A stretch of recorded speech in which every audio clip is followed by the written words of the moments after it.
ai nuk e mori vetëm, por unë mendoj që kryeministri Rama dhe unë përgjithsisht akuzoj qeverinë e vendit tim, autoritetin e vendit tim, sidomos kryeministrin Rama, i cili u kujtua 2 ditë para zgjedhjeve, ta sulmonte Belerin, duhet të kishin aktivizuar legjislacionin shqiptar për të analizuar kandidimin e një personi me këtë background, sepse më mbrapa krijuan atë që ne kemi sot, krijuan eurodeputetin Beleri, i cili përfaqëson në Parlamentin Evropian një vend siç është Greqia dhe godet vazhdimisht dëmton imazhin e Shqipërisë.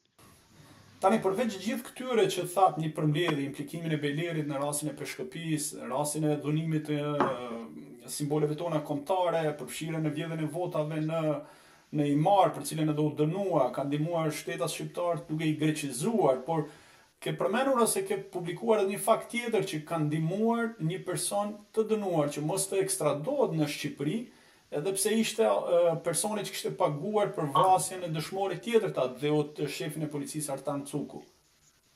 Thash, kemi një gjë parasysh. Pra, Beleri në atë kohë ishte drejtuesi i një strukture politike të minoritetit grek.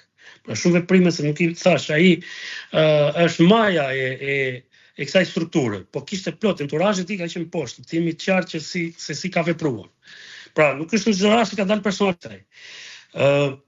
Në zgjedhjet e 2023-shit thash unë u përpoqja në maksimum për të dëshmuar pikërisht të gjë, për të rikthyer të gjithë.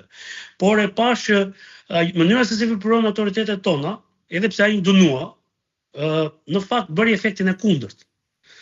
Dhe përgjegjësia nëse dy presidentë tanë dhe dy kryeministrat tanë, zoti Berisha dhe zoti Ilir Meta, e ka lejuan kandidimin dhe e mbështetën Belerin, kryeministrin detyrë nuk e pengoi këtë kandidim, se e kishte në dorë ta bënte dhe nuk e bëri.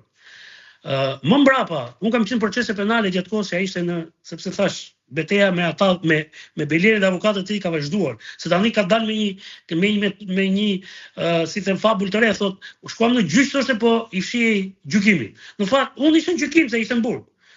Dhe është e kundërta, dhe unë i kam vendimet e pafajësisë për gjitha ato raste. Tani, ky presion bëri që po mbyllej goja, madje më bëri në përsutje nga avokatët e tij edhe nga njerëzit që e mbështesin.